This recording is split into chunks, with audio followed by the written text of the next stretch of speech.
유튜브로 읽는 박정희 전기 7권 개방형 대전략 이승만의 죽음.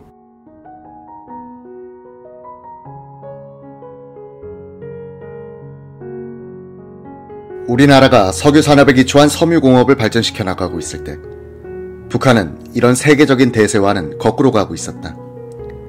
이승기 박사. 서울공대 교수로 있다가 6.25 전쟁 중 북한으로 간 그는 김일성의 신임을 받으면서 1961년 흥남에 연산 2만 톤짜리 비난론 공장을 지었다. 세계 최대의 비난론 공장이었다. 비난론은 카바이드에서 뽑아내는 합성섬유다. 즉, 석탄에 기초한 화학공업인 것이다. 비난론은 생산성과 질에서 나일론과 같은 석유화학계통의 합성섬유 제품에 크게 뒤떨어졌다.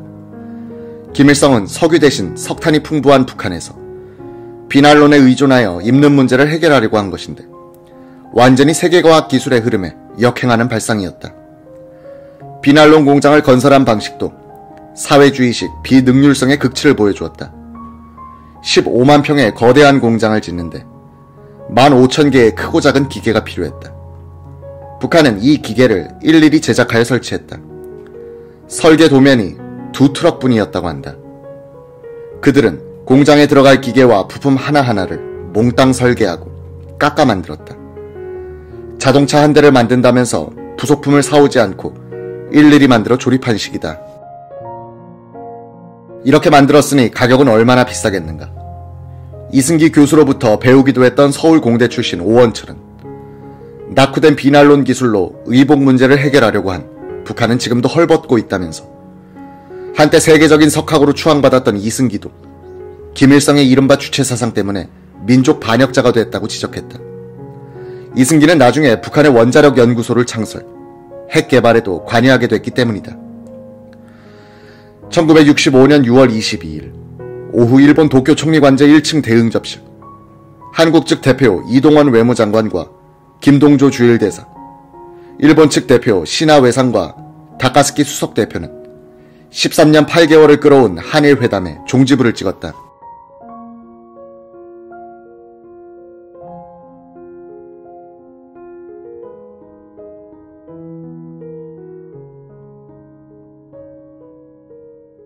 한 개의 조약, 4개의 협정, 2개의 이정서 등 총 29건의 문서에 4사람이 교환 서명하는 데는 12분밖에 걸리지 않았다.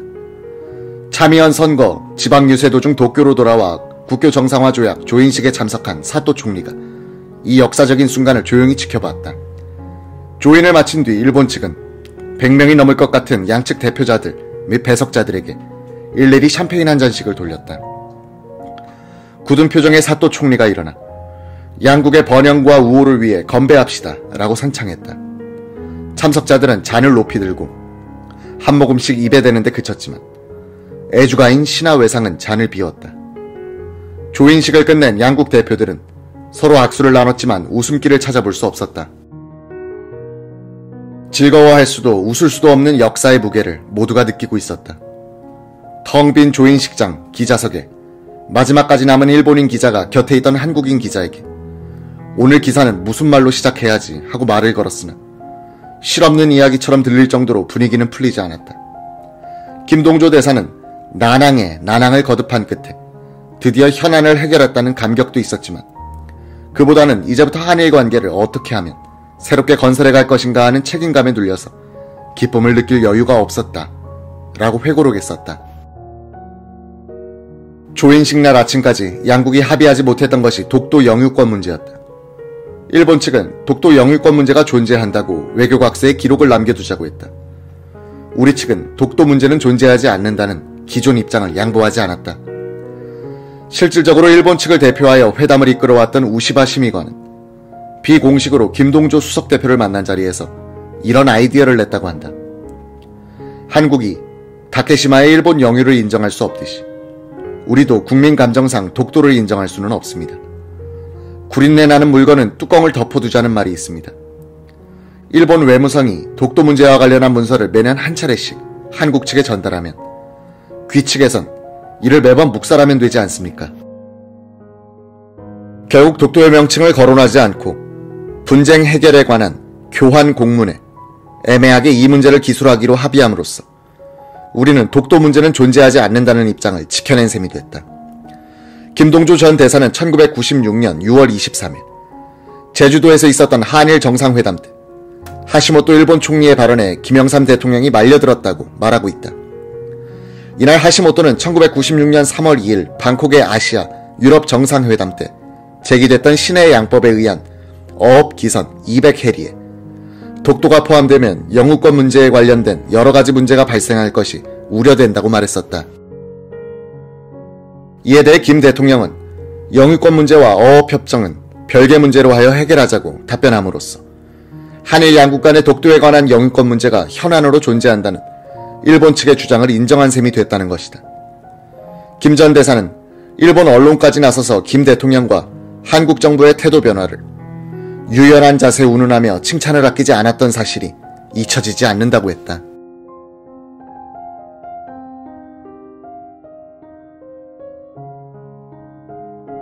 식민지와 지배국 사이로 맺어졌던 한일 관계가 대등한 주권국가 사이로 새 장을 연 1965년 6월 22일 서울 시내는 만여 명의 학생들과 야당 인사들이 참여한 굴욕 외교 규탄 시위로 최루탄, 곤봉, 삐라가 난무하는 순화장으로 변했다. 다음날 밤 8시 청와대에서 박정희 대통령은 라디오 및 텔레비전으로 중계된 연설에서 금속성 목소리로 특별 담화를 읽어내려갔다. 이 담화문은 박 대통령의 대일관을 잘 보여준다. 그는 패배주의적인 대일관을 비판하면서 자신의 소신을 강한 어투로 표현했다. 나는 우리 국민 일부 중에 한일 교섭의 결과가 굴욕적이니 저자세니 심지어 매국적이라고까지 극언을 하는 사람들이 있다는 것을 잘 알고 있습니다. 나는 지금까지 그들의 주장이 정부를 편달하고 정부가 하는 교섭의 입장을 강화하는데 도움도 될 수 있으리라는 점에서 이것을 호의적으로 받아들였습니다. 그러나 그들의 주장이 진심으로 우리가 또다시 일본의 침략을 당할까 두려워하고 경제적으로 예속이 될까 걱정을 한 데서 나온 것이라면 나는 그들에게 묻고 싶습니다. 어찌하여 그들은 그처럼 자신이 없고 피해의식과 열등감에 사로잡혀 일본이라면 무조건 겁을 집어먹느냐 하는 겁니다. 이 같은 비굴한 생각, 이것이 바로 굴욕적인 자세라고 지적하고 싶습니다. 일본 사람하고 맞서면 언제든지 우리가 먹힌다는 이 열등의식부터 우리는 깨끗이 버려야 합니다. 우리의 근대화 작업을 좀먹는 암적인 요소는 우리들 마음 한구석에 도사리고 있는 패배주의와 열등의식 및 퇴영적인 소극주의, 바로 이것입니다. 나는 이 기회에 일본 국민들에게도 한마디 밝혀둘 일이 있습니다. 과거 일본이 저지른 죄과들이 오늘의 일본 국민이나 오늘의 세대들에게 책임이 있다고 생각하지는 않습니다.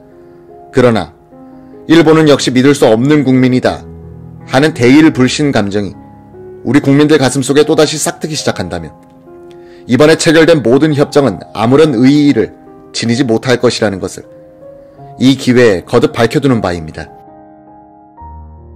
도쿄에서 조인식을 마친 다음날 귀국한 이동원 외무장관은 역사적 문서를 들고 청와대로 들어갔다. 박 대통령은 두 손을 서리 위에 얹고는 흐뭇한 표정으로 한동안 들여다보다가 독백처럼 말하더란 것이다. 대체 이 서류 몇 개를 가져오는데 몇 년이 걸린 건가? 연하구 외무부 아주국장이 자유당 시절부터 햇수로 15년입니다 라고 했다. 15년이라 그거 참. 그렇지만 앞으로 150년이건 1500년이건 잘 돼야 할 텐데.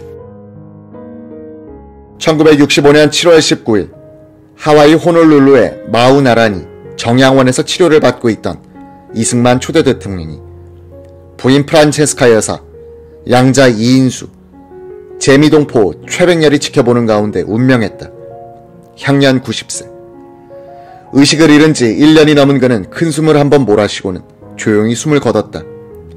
유언을 남길 처지가 아니었다. 프란체스카 여사는 눈물을 닦으면서 이인수에게 절대로 남 앞에서는 눈물을 보이지 말라고 당부했다. 프란체스카 여사는 늘 들고 다니던 페남 항공사 상호가 찍힌 낡은 쇼핑백에 성경과 찬송가를 담아 들고는 병실을 나섰다.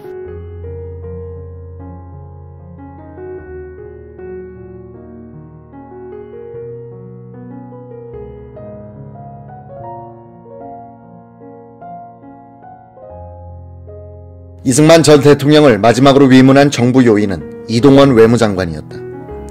그는 넉 달 전 미국 방문을 마치고 귀국하는 길에 정양원을 찾았다. 이 전 대통령은 사람을 전혀 알아보지 못한 채 바다가 보이는 창가에 누워 있었고, 간호사를 고용할 돈도 없던 프란체스카 여사가 소파를 침대처럼 쓰면서 옆에서 간병하고 있었다고 한다. 이 장관이 돌아와 박 대통령에게 이승만의 처지를 전하면서 프란체스카 여사의 부탁입니다만 머지않아 돌아가시게 될 터인데 고국에서 묻힐 수 있게 해달라고 합디다 라고 보고했다. 박 대통령은 깊은 생각에 잠긴 채 묵묵부답이었다. 7월 21일 호놀룰루 한인 기독교회의 연결식장에서 말년에 이승만과 가장 가깝게 지냈던 미국인 친구 보스윅은 고인을 덮은 베일을 걷어낸 뒤 이마를 만지면서 울부짖듯이 말했다고 한다. 나는 자네를 알아. 나는 자네를 알아. 자네가 얼마나 조국을 사랑하고 있는지, 자네가 얼마나 억울한지를 내가 잘 안다네. 이 친구야, 그 일 때문에 자네가 얼마나 고생을 했는지, 바로 그 애국심 때문에 자네가 그토록 비난을 받고 살아왔다는 것을 내가 잘 안다네, 이 친구야. 1시간가량 걸린 연결 예배가 끝나자 영구차는 하와이 경찰의 경호를 받으면서 히컴 공군기지로 향했다. 이승만 전 대통령이 살아서 귀국하는 것을 막았던 박정희 정부는 죽어서 귀국하는 것은 허용했다. 국내에서는 장례 절차를 두고 논란이 빚어졌다. 국장, 국민장, 사회장 또는 가족장, 어느 쪽으로 할 것인가. 4.19 혁명 직후 하야한 이승만의 뒤를 이어 과도 정부를 이끌었던 허정 전 수반은 무엇보다도 아쉬웠던 것은 정부가 이 박사의 소원을 들어주지 않아 그분이 고국에서 눈을 감지 못했다는 점이다라고 말하면서 장례식이나마 국장으로 했으면 한다 라고 했다. 김영삼 민중당 대변인은 적자는 정치적 과오가 있긴 하지만 평생을 조국의 독립투쟁에 몸바쳐왔으며 초대 대통령을 지냈다는 것을 감안하면 전 국민과 더불어 깊은 애도의 뜻을 표한다고 했다. 4월 혁명동지회 등 일부 단체에서는 국장, 국민장, 사회장 그 어느 것도 안 된다면서 반발하기 시작한다.